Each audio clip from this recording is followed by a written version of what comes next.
من و مادرم توی یه شهر کوچیک زندگی میکنیم. خونه قدیمی داریم با یک حیاط بزرگ. از اون خونه هایی که در ورودی حالش با یک سکو از کف موزاییکی حیاط جدا میشه. توی محله خوبی زندگی میکنیم و من و مادرم هیچ وقت حس نکردیم که امنیت خونمون ممکنه کم باشه. مادرم بعد از درگذشت پدرم برای مدت زیادی تنها و مجرد بود و به عنوان یک پرستار شیفت های کاری طولانی و بدموقعی داشت. به همین خاطر من توی ایام نوجوانی خیلی تنها می شدم و عادت داشتم خیلی شبها توی خونه تنها بمونم. گاهی دختر خالم پیشم می اومد و کنارم می موند، اما بعضی شبها هم خودم درها رو قفل می کردم و می خوابیدم. اون شب مادرم شیفت شب بود، آخر هفته بود و دختر خالم که 2 سال ازم بزرگتره پیشم اومده بود. من اون زمان 14 ساله بودم. با هم چند تا فیلم دیدیم و آهنگ گوش کردیم و کلی حرف زدیم. آخر شب بود که خالم بهش زنگ زد و گفت که پدرت میگه برگرد خونه چون مهمون داریم. برای همین دختر خالم مجبور شد بره. اینجوری شد که اون شب رو تنهایی توی خونه موندم. همه چراغ‌ها رو خاموش کردم و به اتاق خواب رفتم. توی تختم دراز کشیده بودم. اتاق خواب من یه پنجره فلزی رو به حیاط داره و میتونم کامل توی حیاط رو ببینم. برای همین هر موقع کسی بخواد بیاد داخل خونه من میفهمم.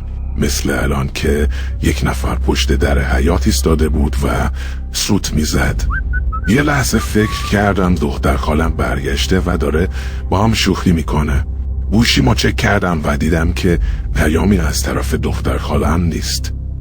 با تردید دوباره به در نگاه کردم. این بار دیدمش. یه نفر از بالای در آهنی خونه به حیاط زل زده بود. یه مرد بود.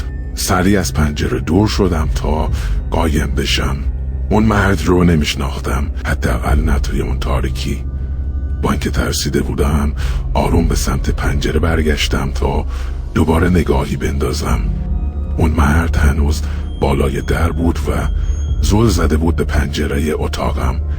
مطمئنم که منو دیده بود. دوباره با عجله از پنجره دور شدم. پشت تختم توی خودم جمع شده بودم. زانوهام رو برحل گرفته بودم.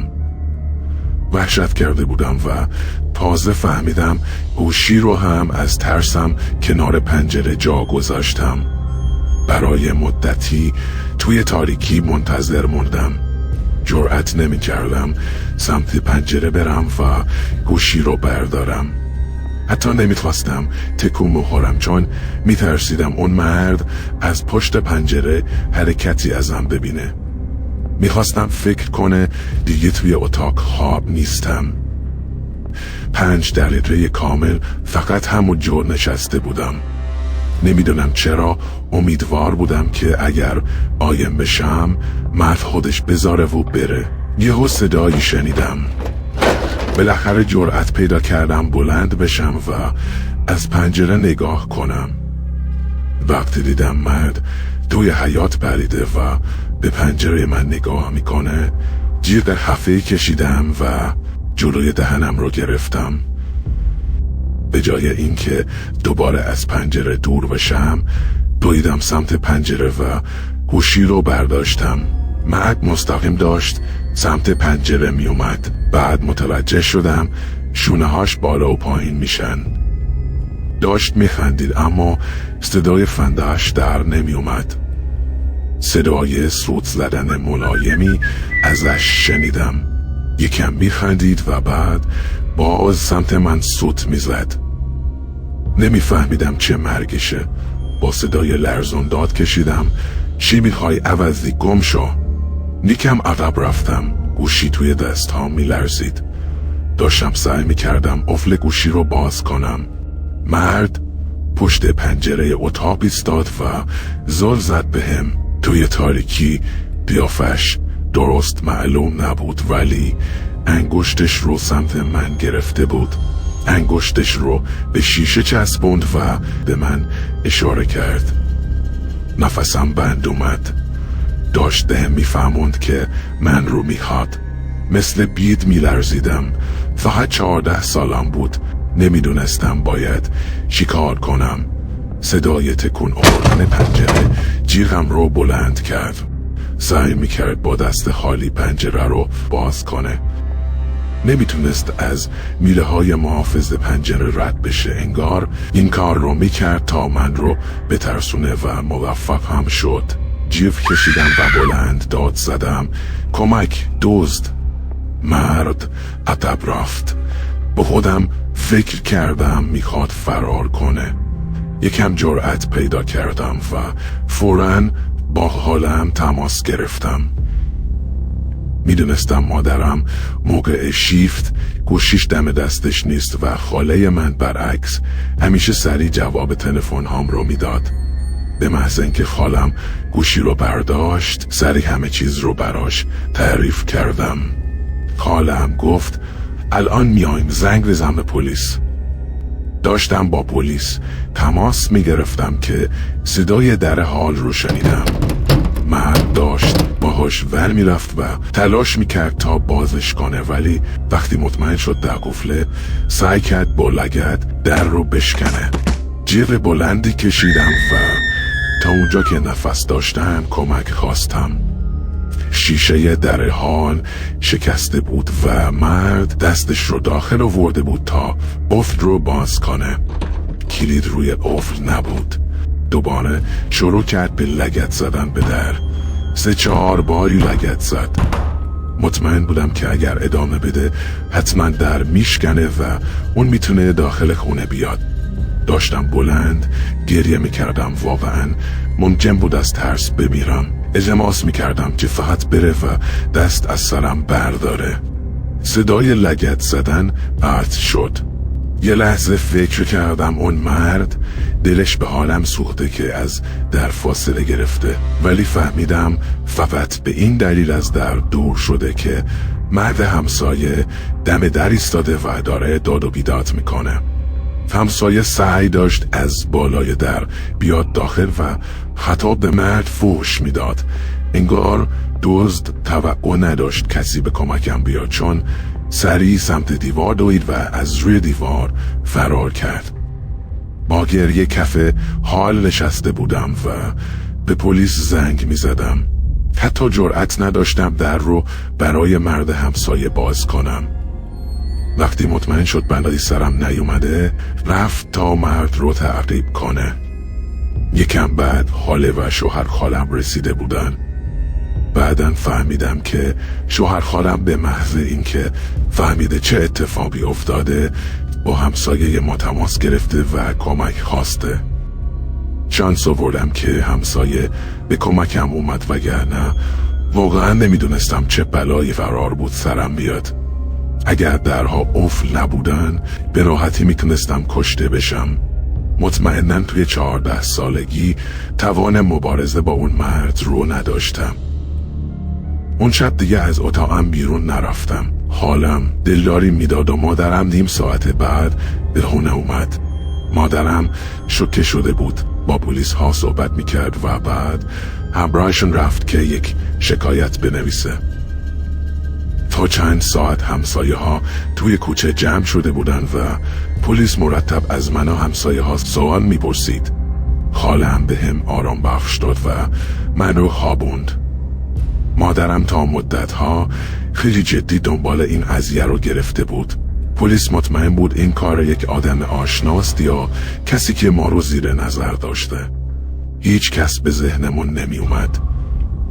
دیگه شبها شیفت نمیموند و با اینکه اون زمان براش هزینه سنگینی داشت برای خونه دوربین نصب کرد. ولی راستش رو بگم دیگه هیچ کاری اون خونه رو توی ذهن من امن نمی کرد. هیچ کدوممون نفهمیدیم اون مرد برای چی سراغ من اومد و کی بود.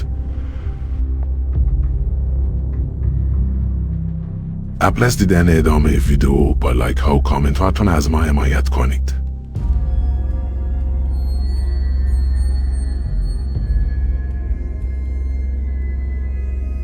من 25 سالمه و چند سالی میشه که ازدواج کردم و یه پسر 3 ساله دارم. خونه ما یه خونه نسبتاً قدیمی و ویلای 2 طبقه است که من و همسرم طبقه اولش زندگی میکنیم. طبقه دوم هم در حال حاضر مسکونی نیست و خالیه.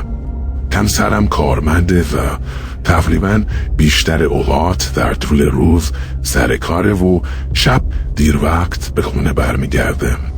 این یه جورایی روتین زندگی ما شده و من تمام روز تنها توی خونه با پسرم وقت میگذرونم.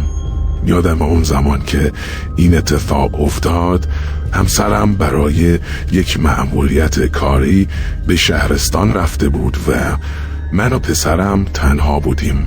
خانواده من و همسرم توی شهر دیگه زندگی میکردن و من نمیتونستم از کسی بخوام که این مدت پیشم بمونه.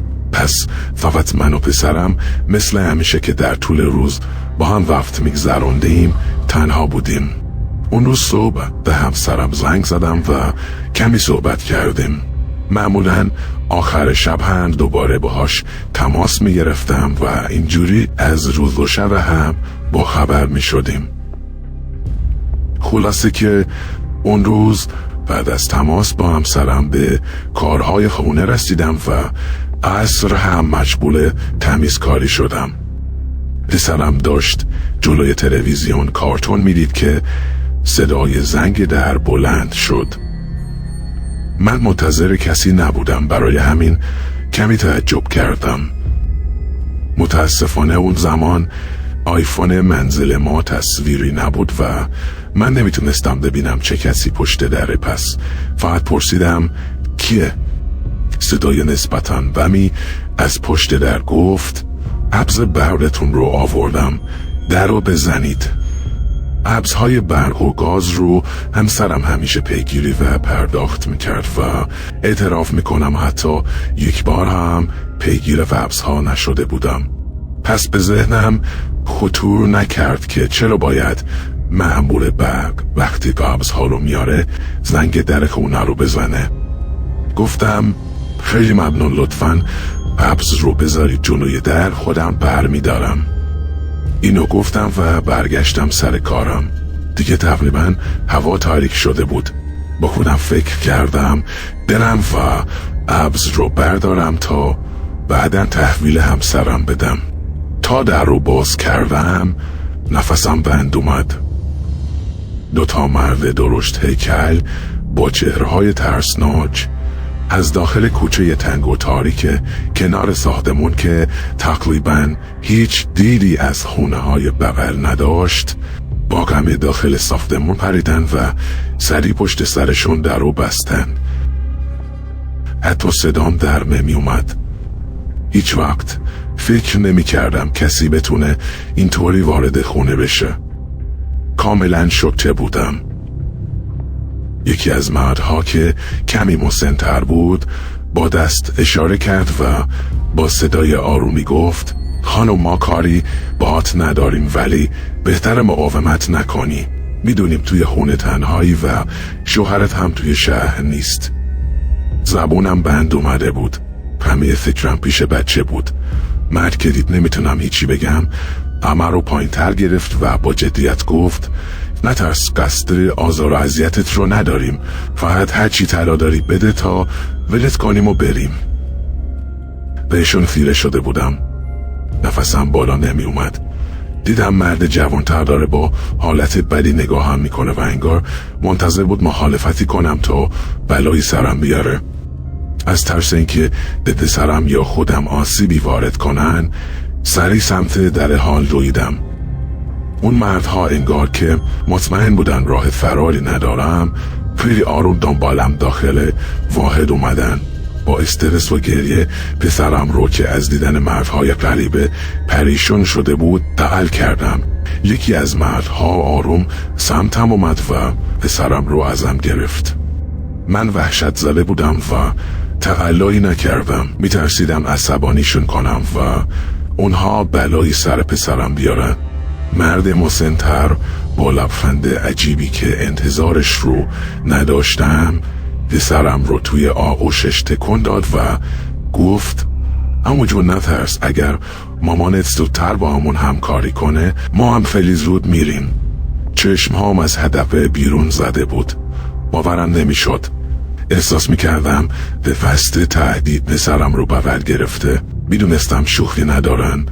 سمت اتاق خواب دویدم، با دستهای یخ زده و لرزونم کشوها رو بیرون کشیدم و هر چقدر طلا و جواهرات داشتم توی مشتم گرفتم.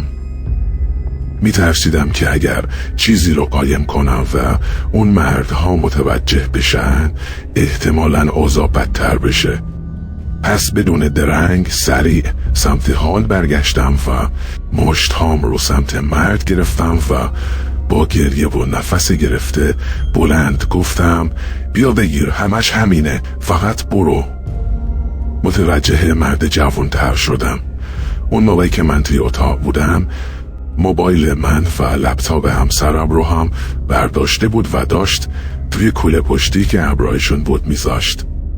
وقتی صدام رو شنید سمتم اومد و تمام جواهرات رو از دستم گرفت و توی کیف خالی کرد. مرد مسن‌تر هنوز پسرم رو توی بغل گرفته بود و با صدای بم گفت همش همین بود؟ مطمئن؟ من که دیگه داشتم زار می زدم گفتم به جون بچم همینا بود، تو رو خدا پسرمو بده، التماس میکنم. مرد مسن سری تکون داد و به دوستش علامت داد.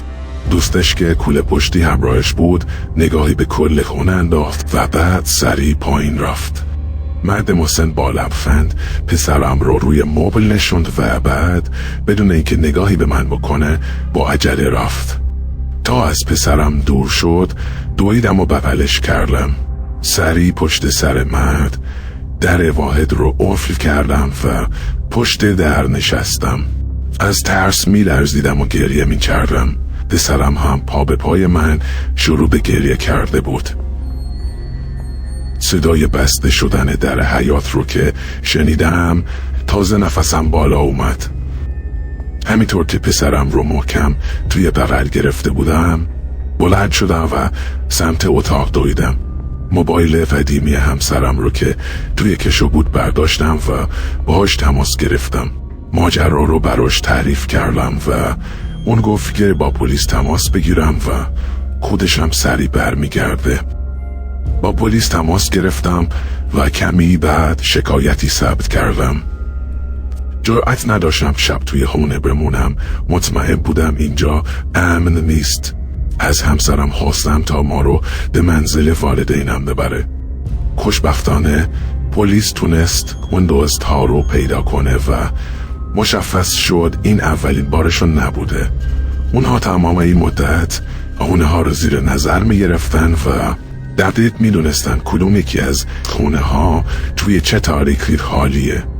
بعد از اون ماجرا هیچ وقت توی خونه تنهایی احساس امنیت نمی کنه و همیشه وقتی تنها میشم تمام درها رو قفل میکنم. سپاس از اینکه تا انتهای این ویدیو با من همراه بودید. اگر از این ویدیو خوشتون اومد لطفاً کانال ما رو سابسکرایب کنید تا از ویدیوهای جدید ما با خبر بشید.